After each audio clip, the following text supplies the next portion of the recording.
라는 제목입니다. 무슨 근거로 이 시대의 희망을 이야기하는 것입니까? 이 시대의 희망의 근거는 하나님입니다. 하나님. 사사기를 읽으면서 희망의 빛을 거의 찾아볼 수 없을 만큼 깜깜함이었어요. 그것이 최고로 절정에 오를 때가 삼손 때입니다. 상징적으로 삼손의 부모는 불임의 비참함이 있었어요. 결혼을 했는데 자식이 없었습니다. 그때 하나님이 찾아오셔서 그 태를 열어 삼손을 낳게 했어요. 그게 희망의 빛입니다. 하나님의 개입이 승리입니다. 나시린으로 머리에 삭도를 대지 않고 독주를 마시지 않고 시체를 마시지 않고 철저하게 하나님 앞에서, 그리고 내 스스로도 다른 사람 앞에서 나는 하나님 앞에 구별된 사람입니다, 이렇게 살았어요.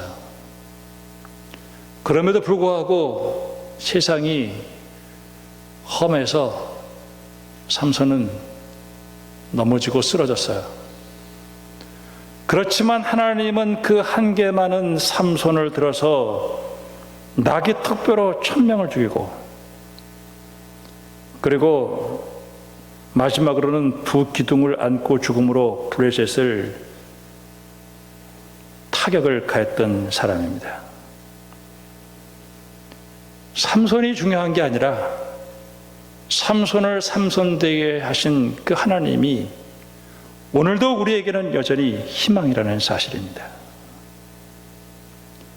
우리는 아무리 이 시대가 어둡고 캄캄하고 동서남북이 다 막히고, 그리고 오늘 우리는 절망 가운데 있다 할지라도 하늘의 문이 활짝 열려서 하나님께서 우리를 지켜주신다는 사실을 믿기에 우리는 여전히 하나님을 찬양하고 우리는 여전히 희망 가운데 살아갈 수 있습니다. 사사기 17장부터 21장은 어둠입니다. 그 내용은 제가 몇 차례 얘기했기에 오늘 이 시간에는 그 내용만 얘기합니다. 도둑질이 있었고, 우상이 있었고, 직업으로 전락한 주의 종이 있었고, 주의 종을 돈으로 고용했다고 생각하는 미가가 있었습니다. 이것이 오늘 우리가 살아가는 이 시대의 슬픔이고 절망입니다. 더 많은 인원과 돈을 따라가는 주의 종의 비참한 모습이 고발되고 있습니다. 권위 있는 하나님의 말씀이 상실되어지고 더 이상 교회가 하나님의 말씀을 하나님의 말씀으로 받아들이지 않는 그런 현실이 되었습니다. 또한 어떤 한 레위인의 첩의 사건, 음란과 폭력과 죽음과 선동과 그것으로 한 베냐민 지파가 도륙을 당하고 멸절당하는 상황이었습니다. 그런 가운데서도 하나님은 그 지파를 멸절해서 살려내는 희망의 빛을 보여주시면서 꺼져가는 등불도 끄지 않으시는 하나님의 사랑을 보여주었습니다. 이제 사사기가 끝나고 룻이 오늘 우리가 읽은 이야기입니다. 이 룻을 읽으면서 오늘 우리는 무엇을 생각을 해야 될까요? 저는 이 룻을 읽으면서 하나님의 왕됨을 인정하는 책이었다. 사사기를 읽으면서 우리는 어떤 얘기를 했냐면은 왕이 없었다. 왕이 없었던 것이 아니라, 하나님이 없었던 것이 아니라 하나님이 계셨음에도 불구하고 하나님을 하나님으로 인정하지 않으니까 하나님도 내가 더 이상 너희들에게 왕 노릇하지 않겠다, 내가 더 이상 너희들에게 하나님이 되지 않겠다, 그 상태가 왕이 없다라는 뜻입니다. 하나님이 지켜보지만 잠시 그들에게 가만 내버려 두신 상태예요. 하나님은 언제나 살아계시고 지금도 우리를 부르면 인도해 주시는 분이십니다. 우리는 종종 이 룻기를 보면서 후덕하고 부자인 보아스를 만나서 오늘 이 룻이 팔자를 고쳤다, 그리고 이 아름다운 그냥 사랑의 이야기 정도로, 또한 이 망한 나오미를 따라 나선 룻의 효도로 정도로 설명을 했지만은, 물론 이것도 오늘 우리에게 좋은 아름다운 이야기겠지만 여기서 희망을 볼 수는 없는 것입니다. 오늘 희망은 도대체 무엇을 이야기하는 겁니까? 뒤에 가서 설명을 하겠습니다마는 잊어버린 말씀의 회복이었습니다. 내가 그렇게 버렸던 그 말씀을 보아스가 지켰다는 거예요. 오늘 이 배경 말씀을 보면은 그 시대는 어둠이었습니다. 단순히 우리가 희망이라고 하는 것은 그냥 시간이 지나가면 잘 되겠지, 그건 희망이 아닙니다. 그건 아주 낭만적이고 그리고 좀 순진하고 그런 희망입니다. 하나님이 원하시는 희망을 무엇인가 하는 것을 이야기하고 있습니다. 여기 엘리멜렉, 라오미, 말돈, 기론이라고 하는 한 가정이 있었어요. 거기에 베들레헴에 흉년이 들어서 경제적으로 대단히 힘들었습니다. 그래서 이들이 모압 땅으로 이민을 가요. 있었던 땅도 팔았던 것 같습니다. 거기서 두 아들이 모압 여인 오르바와 룻과 결혼을 했는데 한 10년을 사는데 무슨 이유인지 남편이 죽고 두 아들이 죽었습니다. 재정적으로 바닥이 나고 앞이 캄캄한, 정말 한 여인이 감당하기 힘든 업장에 무너지는 한 가정의 불행이 있습니다. 돌아오는 일이 있어요. 예루살렘에 양식을 주었다. 두 자부가 이제 돌아가라고 얘기합니다. 나를 따라와 봐야 희망이 없다. 오르바는 갔고 룻은 쫓아옵니다. 저는 이 말씀을 통해서 룻이 왜 어머니를 따랐을까? 저는 왜 룻이 어머니를 따라왔을까 생각을 해봤어요. 꺼버리 아무것도 없는 거예요. 근데 저는 이 룻이 성령을 받고 영의 눈을 떠서 아무것도 없는 것 같지만은 저 어머니에게는 하나님이 계시구나. 그리고 비록 힘들고 어려운 상황 속에서도 그가 굳건히 노래하면서 살아가는 모습을 보면서 하나님 안에서 베풀어 주신 그 평화와 위로와 안식을 그는 본 것 같습니다. 돌아가라고 했을 때 오늘 이 룻은 어머니의 백성이 내 백성이 되고 어머니 하나님이 나의 하나님이 되겠다라고 이야기합니다.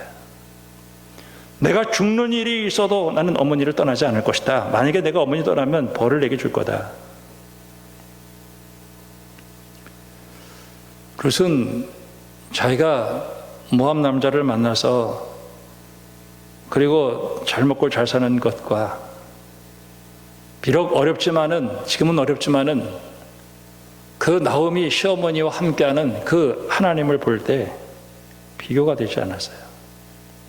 자기는 신앙을 택해야 되겠다.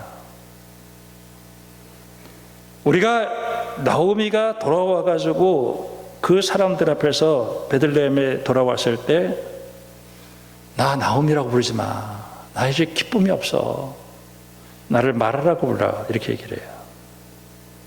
내가 풍족하게 나갔는데 비어 돌아왔고 하나님이 나를 때렸다. 괴롭게 했다. 내가 어찌 나오미라고 부르겠느냐. 저는 이거를 거꾸로 읽기 시작했어요. 이거는 하나님에 대한 원망과 불평의 차원이라고 볼 수 없습니다. 정직한 한 하나님의 사람의 탄식이었습니다. 여러분, 탄식은 불신앙이 아닙니다. 탄식은 신앙의 새로운 형태입니다. 오히려 나오미가 하나님을 떠났다고 한다면 이런 얘기도 하지 않았을 거예요. 그는 자기의 형편을 바라보면서 하나님을 믿었기 때문에, 하나님을 알았기 때문에, 그래도 자기는 하나님을 향해서 이런 이야기를 하고 있었던 것입니다. 욥을 볼 때도 욥도 그렇게 얘기했었던 것입니다. 남편과 두 아들을 잃어버리고 경제적인 바닥으로 떨어졌을 때 우리가 세상 살면서 오늘의 현재가 우리의 과거를, 미래를 바꿀 수가 있습니다. 저는 나오미가, 성경에 그런 말은 없지만은 선교사로 생각이 되어져요. 그 선교사로 가서 무슨 이유가 되는지, 핍박을 받아서 죽었는지, 풍토병에 걸려 죽었는지, 혹은 사람들에 의해서 죽임을 당했는지 죽었어요. 그런데 룻이라고 하는 여자를 전도해서 데리고 오는 거예요. 우리가 현재에 없어진 것만 생각하면 참 부정적인 생각이 들어요. 없어진 것을 생각하는 것이 아니라 오늘 그래도 내게 룻이라고 하는 애가 따라왔구나. 그래도 아직까지 나에게는 12청이 있었던 거예요. 여러분, 현재의 이 믿음이라고 하는 거는요, 내 과거가 아무리 쓰라린 것이라 할지라도 내가 현재의 최상의 상태가 된다고 한다면 그 과거를 해석으로 바꿔낼 수가 있어요. 우리는 내 과거가 이렇게 됐기 때문에 내 미래는 이렇게 간다, 그렇게 생각하지 않아요. 현재의 내 상황으로 내 과거를 바꿔낼 수가 있어요. 해석으로. 아, 그것 때문에 내가 여기까지 왔었구나. 또 오늘의 현실이 좋은 현실이라고 한다면 내 미래까지도 바꿀 수가 있는 것입니다. 로마서 8장에 하나님을 사랑하는 자, 곧 그 뜻대로 부르심을 입은 자들에게는 모든 것이 합력하여 선을 이룬다고 하나님께서 말씀하셨습니다. 그 하나님은 어떤 일이 있어도 우리를 사랑하신 하나님이 우리를 버리지 않는다라고 얘기했습니다. 참, 하나님이 하시는 일은 얼마나 중요해요. 문제는 오늘 내가 어떻게 하나님 앞에 서 있느냐 하는 것이 중요한 거예요.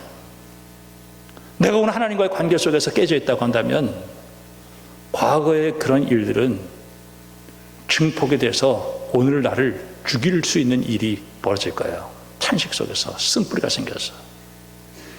나는 오늘 하나님 나를 사랑하신다. 그 믿음을 가지고 내 과거를 돌이켜보니까 와, 그게 오히려 나를 만들었구나 하는 이야기를 할 수 있습니다.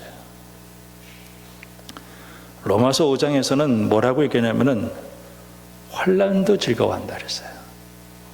환난은 인내를, 인내는 소망을, 연단은, 그리고 인내는 연단은 소망을 이루어낸다. 이제 돌아와서 보아스를 만나는 장면이 2장에 나오는데, 먹고 살아야 되지 않겠습니까? 어머니, 내가 오늘 다른 사람들이 추수하는데 조금 떨어지는 이삭을 뒤에서 죽겠습니다. 이렇게 얘기를 해요. 그래, 가거라. 근데 성경에는 우연이라고 얘기했지만은 믿는 사람들에게는 우연은 없습니다. 누구의 집에 들어가느냐? 보아스의 농장에 간 거예요. 그리고 보아스가 그때 딱 농장에 내려왔는데 처음 보는 여자가 왔다 갔다 하니까 저 여자가 누구냐 물으니까 아, 나오미의 며느리인데 그 모압 땅에서 돌아왔습니다. 이렇게 얘기하니까 나 그 얘기 알고 있어. 참 저 여자 좋은 여자야. 일부러 막 흘려주고 그리고 막 더 주고 그리고 그 남자들한테 이 여자 절대 건드리지 마. 그리고 열심히 일해. 아주 그 은혜를 입게 되었어요. 이제 집에 돌아와서 너 어느 농장에 가서 일했냐 했더니 그 보아스라는 사람의 집에 갔는데 보아스가 이렇게 그래 보아스 우리하고 굉장히 가까운 일가 친척이야. 그러면서 내일도 거기 가서 일해. 그러면서 삼성에 가면은 이 나오미가 작전을 꾸며요. 얘에게 한 3가정을 이루어줘야지 이렇게 생각했어요.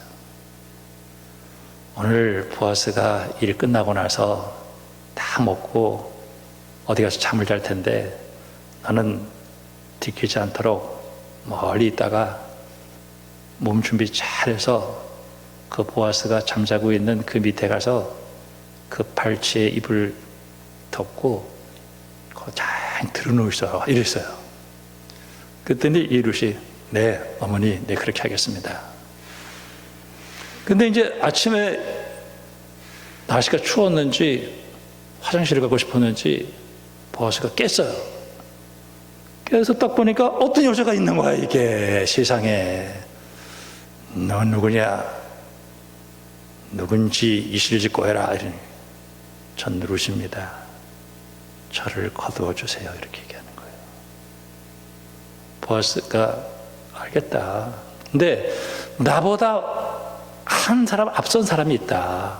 그 사람에게 가서 먼저 얘기하고 그 사람이 싫다 그러면 내가 해줄게. 이렇게 얘기했어요. 그래서 이제 다시 해가 뜨면은 사람들이 보니까 또 오해도 하니까 가거라. 그렇게 얘기했어요. 그래서 이제 갔고 어떻게 됐냐 궁금하잖아요. 그러니까 이 룻이 시어머니에게 이렇게 됐습니다. 오우 잘 됐다. 그 다음 뭐 오래 끌 것 같지 않다. 내일 아침은 이 문제 해결된다. 이렇게. 그래서 이제 그 다음날 아침에 딱 가는데요. 보통 아침 또 그 기업 물을 자는 제가 조금 이따 설명하겠습니다. 그냥 딱 지나가요. 여기서 우리는 굉장히 중요한 얘기를 들어야 돼요. 기업을 물은다라고 하는 게 있어요. 우리 어떤 할 때 뭐 샀는데 물러주세요 그러잖아요. 네, 그런 건데 레위기 25장에 보면은 희년이라는 제도가 있어요. 희년. 그거는 이제 땅의 주인은 누구죠? 하나님. 하나님이 경작권을 주셔. 경작권. 50년. 이렇게.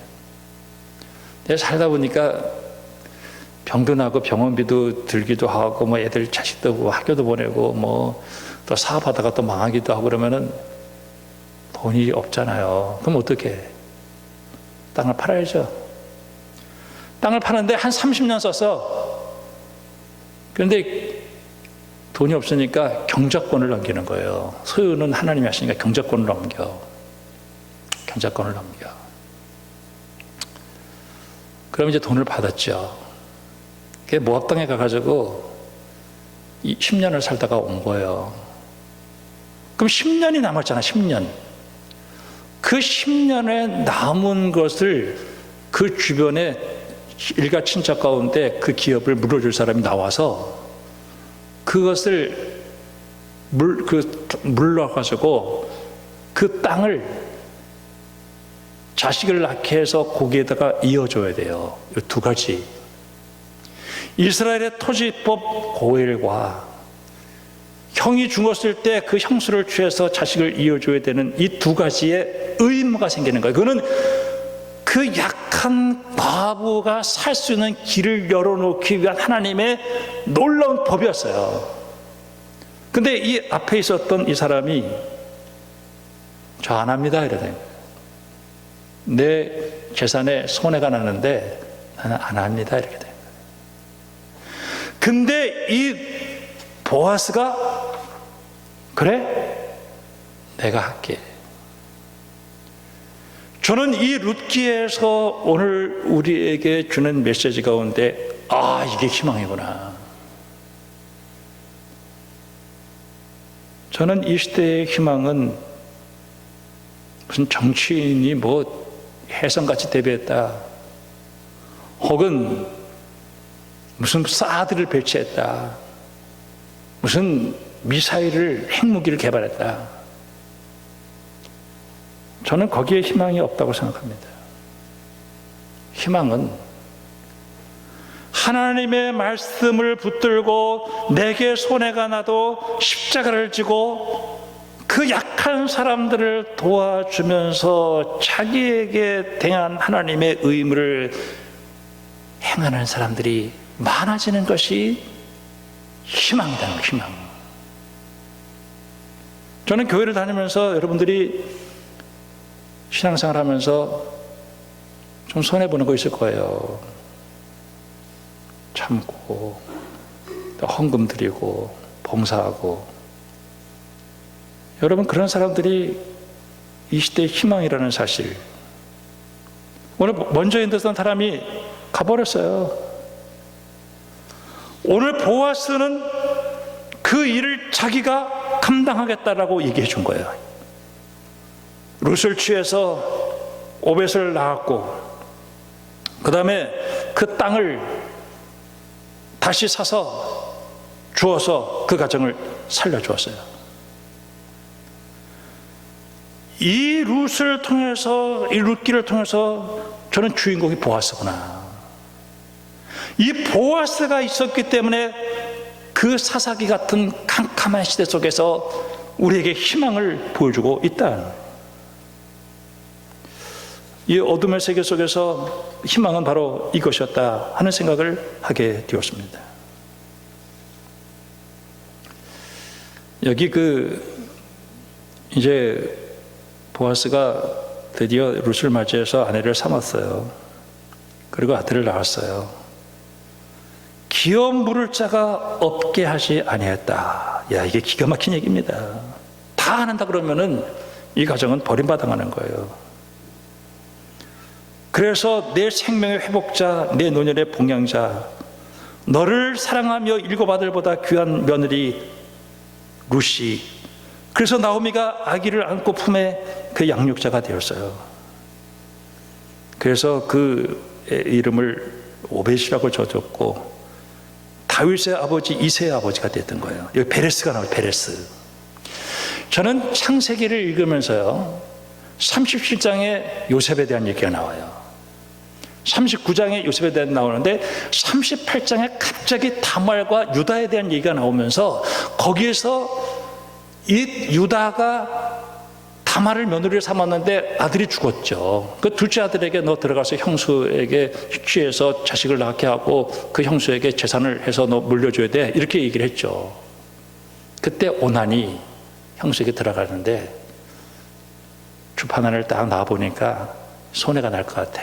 그러니까 이게 정액을 바깥에다가 쏴버리면서 그 하나님께서 자기에게 했던 의무를 불이행을 해요. 하나님이 괘씸한 놈, 거기서 딱 죽여버린 거예요. 저는 오늘 이 말씀을 통해서 우리가 느끼는 것은 아무도 하기 싫어하는 거, 정말 손해보는 거, 그러나 오늘 이 가난하고 망한 이 약한 이 가정을 향한 이 보아스의 이 헌신, 이 십자가, 바로 그것이 이 시대를 향한 하나님의 왕됨을 인정하고 그 말씀이 인정되면서 그 시대를 살아가는 동안에 희망이 되어지는 거다. 다음 주 설교도 기대가 됩니다. 엘리 가정이 나오는데 하나님이 엘리 가정을 죽이는 그 이유가 있어요. 저는 우리가 이 시대에 하나님이 되게 한다라고 하는 것이 과연 뭘까? 우리 하나님 말씀을 믿고 그 말씀에 때로는 이해가 되지 않아도 내가 조금 손해보면서 고난당하고 약한 사람들을 위해서 살아가는 사람들이 많아지는 게 하나님의 왕됨이고 바로 그것이 하나님이 우리 시대를 향한 하나님의 뜻이다 하는 것을 우리에게 말씀하고 있는 거예요. 누가복음 5장에 고기를 잡으러 갔는데 고기가 없어. 그러니까 밤새도록 고기를 잡았는데 없습니다. 이렇게 그러니까 예수님이 깊은 데로 가서 그물을 내려라. 깊은 데가 뭘까요? 깊은 데가 뭘까요? 말씀에 의지해서 내가 깊은 데로 가겠습니다. 깊은 데가 뭘까요? 저는 오늘 이 보아서의 이 이야기를 통해서 내게 주어진 십자가다는 거예요. 십자가. 여러분, 교회에서 하나님 믿기 때문에 조금 경제적인 어려움이 오거나 혹은 내가 육체적인 조금 힘이 들어도요, 그게 그런 사람들이 많아야 우리 하나님 영광 받으시고 그 시대의 희망은 바로 거기 있다는 거예요. 아까워. 요 속에 그 세상에 대한 욕심이 생겨가지고 내가 하나님의 뜻대로 살아가려고 하는 것을 끝까지 땡겨가지고 아주 이기적인 마음을 가지고 자기만 살아가는 사람들로 이 시대가 가득 차 있는 거예요. 이걸 딱 끊어버리는 거예요. 주님, 제가 가지고 있는 재물, 제가 가지고 있는 시간, 제가 가지고 있는 것을 가지고 제가 이 시대에 고난받는 사람을 위해서 제가 어떻게 해서든지 하나님 영광을 드리고 있습니다. 보았어. 저는 그 시대의 희망을 여기서 보았습니다. 마태복음 4장에 하나님의 말씀대로 살 것이다 이렇게 얘기했고, 요한복음 6장에서는 떡으로만 살 것이 아니라 하나님의 입에서 나오는 말씀, 육은 죽이는 것이고 영은 살리는 것이다. 빌립보서 3장에서 사도 바울은 예수님만이 오늘 이 시대의 희망이라고 하는 것을 알고 이 세상에 있던 어떤 것도 우리를 구원할 수 없다고 생각해서 그는 다른 것들을 배설물로 여겨버렸습니다. 사랑하는 성도 여러분, 이 시대가 희망을 우리가 노래할 수 있어요. 그 희망은 뭘까? 하나님의 그 말씀을 회복하고, 다니엘 3장 6장에서도 그는 풀물 속에 사자굴 속에서 들어간 이유가 뭘까요? 하나님이 지켜주신다. 그리 아니할지라도 나는 그 속에 간다. 우리가 이 시대를 살아갈 수 있는 방법은 딱 한 가지밖에 없다는 거예요. 내가 희망을 노래할 수 있는 길은 뭘까? 이해가 돼도 이해가 되지 않아도, 때론 내가 손해가 나도 유익이 있어도 나는 하나님의 종으로, 나는 하나님 말씀대로 살아간다. 내게 어떤 불이익이 있어도, 내가 손해가 나도 내 왕은 우리 하나님이시다. 내가 나를 통해서 하나님 영광 받으시고 하나님이 왕됨을 인정하는 사람들이 많아질 때 그 시대는 소망이 있다는 것을 오늘 이 말씀을 통해서 우리에게 말씀하시는 것으로 믿어집니다. 여러분, 이 희망의 말씀에 여러분 하나님께 영광 돌리고 꼭 승리하여 주님께 영광 돌리기를 주님의 이름으로 축원합니다. 기도하겠습니다. 하나님 아버지, 내게 주어진 십자가 발견하게 하시고 그 십자가 지고 따라가는 그 길에 고단하고 힘들고 때로는 힘들고 어려운 일이 있어도 그것이 바로 부활의 영광에 이르는 길이라는 사실과 그것이 예수님이 십자가 지시고 나를 구원하신 뜻이 무엇이라는 사실을 깨달아서 우리는 이 시대에 세상과 같이 가지 아니하고 거슬러 올라가 이 시대의 희망으로 선언하고 그 예수님이 우리에게 이루어놓은 그 사건, 그 구원의 위대한 사건, 성령의 사건을 우리가 살아들임으로 이 시대의 희망이 되어지게 하시고 우리는 여전히 우리의 희망을 노래하게 하여 주시옵소서. 예수님의 이름으로 기도합니다. 아멘.